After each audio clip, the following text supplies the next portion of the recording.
नमस्कार, आप देख रहे हैं LNB 9। बाढ़ पुलिस ने एक अपहरण के नाटक का 8 घंटे में ही उद्भेदन कर एक सराहनीय कार्य किया है। बताते चले कि नीतीश कुमार नामक युवक अपने बड़े मामा से कारोबार के लिए पैसे वसूलने की नीयत से अपहरण की झूठी कहानी बनाई और अपनी ही बनाई झूठी कहानी के जाल में फंस गया। अपहरण की घटना सुनकर बड़े मामा राजकुमार ने बाढ़ थाने में लिखित शिकायत दर्ज कराई, जिसके बाद पुलिस हरकत में आई और महज 8 घंटे के अंदर ही सहायक पुलिस अधीक्षक अरविंद प्रताप सिंह के दिशा निर्देश पर बाढ़ थानाध्यक्ष संजीत कुमार के नेतृत्व में मामले का खुलासा कर लिया गया। खुलासा के बाद यह पता चला कि नीतीश कुमार ने ही अपने मामा प्रमोद के साथ मिलकर झूठी अपहरण का स्वांग रचाया था। इस बीच उसे उसकी गर्लफ्रेंड जूली से भी बात हुई। पुलिस मामले पर नजर जमाए हुई थी। अंततः पुलिस ने बाढ़ के रेलवे स्टेशन से अपहृत युवक नीतीश कुमार को बरामद कर थाने ले आई है। इस बाबत ASP अरविंद प्रताप सिंह ने बताया कि कभी कभी तीसरे आदमी इसका फायदा उठाकर घटना को वास्तविक मोड में डाल देते हैं। पुलिस अब आगे की कार्रवाई में जुट गई है और अपहृत बरामद युवक को जेल भेजने की तैयारी की जा रही है। तो पता चला कि जो अपहृत व्यक्ति है वो अपने मामा के यहाँ ही रहता था, ननिहाल में ही रहता था और यहीं रहकर काम करता था। टेक्निकल एविडेंस इन लोगों ने कलेक्ट किए और उसके आधार पर उसकी लोकेशंस निकाली गई। सुबह पता चला कि उन्होंने जो अपहृत व्यक्ति हैं उन्होंने एक लड़की को भी कॉल की है और अपनी कुछ लोकेशन दी है। उसकी लोकेशंस के आधार पर उसकी गतिविधि जो हमें प्रारंभ से ही संदिग्ध लग रही थी वो और संदिग्ध, मतलब हमारा जो संदेह है वो बढ़ता गया। इसकी जांच की गई, टेक्निकल एविडेंस कलेक्ट किए गए और मुझे लगता है लगभग 8 घंटे के अंदर इन्होंने इस कांड का उद्भेदन कर लिया।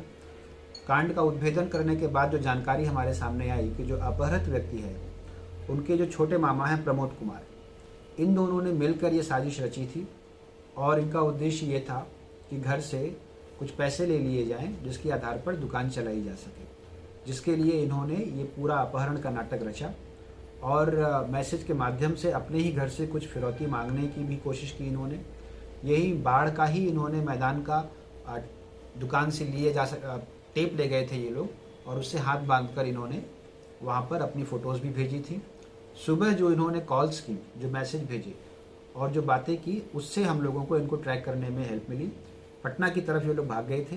बाद में बातचीत के माध्यम से इन लोगों को इम्प्रेस भी किया गया और जब बाढ़ थाना आए तो इनको अरेस्ट कर लिया गया है।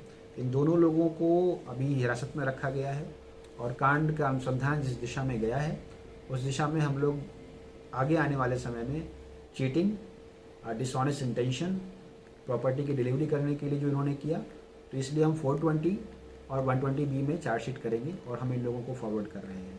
तो इस तरह से जो अपहृत व्यक्ति है और उनके जो छोटे मामा हैं प्रमोद कुमार, इन दोनों ने साजिश करके अपने ही अपहरण का स्वांग रचा और अपने ही घर वालों से फिरौती मांगने की योजना बनाई थी। 8 घंटे के अंदर बाढ़ थाना अध्यक्ष ने और इनकी टीम ने इस कांड का उद्भेदन कर लिया, जो बहुत ही प्रशंसनीय है। विशेष रूप से इसलिए कि कई बार इसी तरह के कांडों में कुछ शिथिलता बरतने की वजह से कई बार इस प्रकार की घटनाएं भी हो जाती हैं। कभी कभी ऐसा भी होता है कि लोग इस प्रकार का स्वांग रचते हैं और उसका फ़ायदा कोई तीसरा व्यक्ति उठाकर उसी को वास्तविक घटना के रूप में परिवर्तित कर देता है। तो इसलिए जो त्वरित प्रतिक्रिया की इन्होंने, मुझे लगता है कि मॉर्निंग में 7 बजे 6 बजे इनको मालूम चल गया था और तब से जब तक ये सच्ची कहानी और घटना हमारे सामने स्पष्ट नहीं हो पाई, ये लोग लगातार इसी कांड में लगे रहे। इसलिए इनकी विशेष प्रशंसा की जानी चाहिए। Thank you. दूसरी तरफ कोरोना के बढ़ते संक्रमण को देखते हुए बाढ़ के SDM सुमित कुमार तथा भूमि सुधार उप समाहर्ता अनिल कुमार आर्य ने बाढ़ के अनुमंडलीय अस्पताल में कोविड संक्रमित मरीजों के लिए तैयार किए जा रहे आइसोलेशन वार्ड का निरीक्षण किया तथा ऑक्सीजन प्लांट का भी जायजा लिया। तैयारी के संबंध में क्या कुछ कहा बाढ़ के SDM ने, आइए देखते हैं एक वीडियो। लहर है, आप देख रहे होंगे कि कोरोना का संक्रमण बहुत तेज़ी से बढ़ रहा है और अभी तक पूरे बाढ़ सब डिवीज़न में 37 से 38 लोग हैं जो कोरोना से पॉजिटिव हो चुके हैं। अभी सभी लोग होम आइसोलेशन पर हैं। थोड़ा माइल्ड है लेकिन इसका जो फैलाव है, संक्रमण का जो दर है वो बहुत अधिक है और हम लोग इस तीसरी लहर से निपटने के लिए हम लोग आज अनुमंडल अस्पताल का हम लोग दौरा किए हैं और यहाँ पर हमारा आइसोलेशन बेड की व्यवस्था है। पिछला जब बार आया था कोरोना तो बाढ़ अनुमंडल में 23 अप्रैल को सबसे पीक गया था और आइसोलेशन सेंटर में जो कुल मरीज आए थे मैक्सिमम वो 65 मरीज आए थे एक दिन में। तो उसके हिसाब से भी और उससे भी ज़्यादा हम लोग तैयारी कर रहे हैं और एक अच्छी स्थिति पिछला बार भी था कि बाढ़ अनुमंडल में ऑक्सीजन की कमी हमने नहीं होने दिया था और इस वर्ष भी हमारी पूरी तैयारी है कि ऑक्सीजन की यहाँ पर कमी नहीं होगी। अभी पॉजिटिव चीज़ ये है कि हमारे बाढ़ अनुमंडल अस्पताल में 115 ऑक्सीजन का गैस का सिलेंडर उपलब्ध है, बड़ा और छोटा मिला करके। इसके अलावा 28 ऑक्सीजन कंसंट्रेटर उपलब्ध है। एक ऑक्सीजन कंसंट्रेटर से हम लोग 2 आदमी को ऑक्सीजन उपलब्ध करा सकते हैं। इसके अलावा आप देखे होंगे बहुत बड़ा सा यहाँ पर हम लोगों ने ऑक्सीजन प्लांट भी स्थापित कर रखा है, तो हम लोग उसका भी ज़रूरत पड़ने पर हम लोग इस्तेमाल कर सकते हैं। और हम लोग तैयार हैं कोरोना की तीसरी लहर के लिए और हम बेडों की संख्या की और ज़रूरत होगी, जैसे जैसे ज़रूरत होगी वैसे हमारा ट्रेनिंग कॉलेज है, वहाँ पर भी हम लोग विस्तार करके हम लोग 500 बेड की तैयारी को लक्ष्य बना करके आगे हम लोग चल रहे हैं। बेलछी प्रखंड की एक मारपीट की घटना सामने आ रही है, जहां घटना का कारण चुनावी रंजिश बताया जा रहा है। शिक्षक पिता व पुत्र पर किया गया है इस बात को लेकर जानलेवा हमले में दोनों गंभीर रूप से जख्मी हो गए, जिसे इलाज के लिए अनुमंडल अस्पताल लाया गया, जहां प्राथमिक चिकित्सा के बाद बेहतर चिकित्सा हेतु दोनों को पीएमसीएच रेफर कर दिया गया है। इस बाबत ऋषभ एवं उनके शिक्षक पिता के द्वारा 2 नामजद एवं 4 अज्ञात लोगों के खिलाफ सकसोहरा थाने में शिकायत दर्ज करा दी गई है। पुलिस मामले की छानबीन कर रही है। क्या नाम हुआ? ऋषभ। कहाँ घर हुआ? हाँ, क्या मामला है बताइए। हम लोग मतलब कि मेरे पापा का स्कूल का मतलब कि कोचिंग का टीचर हैं। हम लोग सुबह से उनको डेली छोड़ने जाते हैं।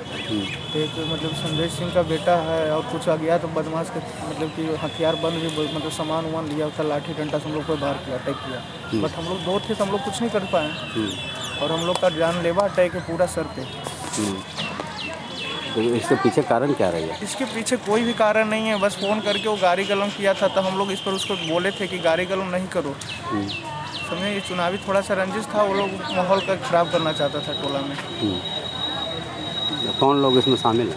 इसमें शामिल है उस संजय सिंह का बेटा सूरज कुमार है, संजय सिंह, अजय सिंह, यही लोग शामिल हैं और कुछ अज्ञात बदमाश था जो कि सामान वामान लेके था, मतलब गन उन लेकर वो सब साथ था। थाना गए? डंडा से हम लोग बाहर किया था। थाना गए थे? हाँ, थाना हम लोग गए हैं और इंजरी भी हम लोग मतलब बनवाने के लिए बाढ़ हॉस्पिटल में आए हैं।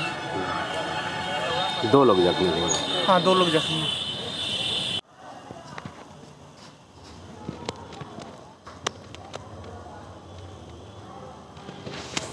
ये नाम है अपने का? पवन कुमार। जी, अपने टीचर रखेंगे? मैं ट्यूटोरियल क्लास चलाता हूँ। कहाँ चला रहा था? सकसोरा। हाँ, तो क्या हुआ घटना?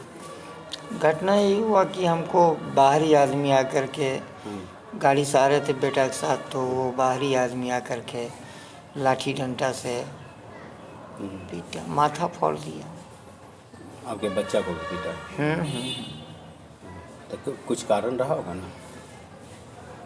कारण क्या कहें, कल बड़ा वाला बच्चा से कुछ तू में हुआ, चुनाव रंजिश। चुनावी रंजिश को? हाँ, यही सब में है।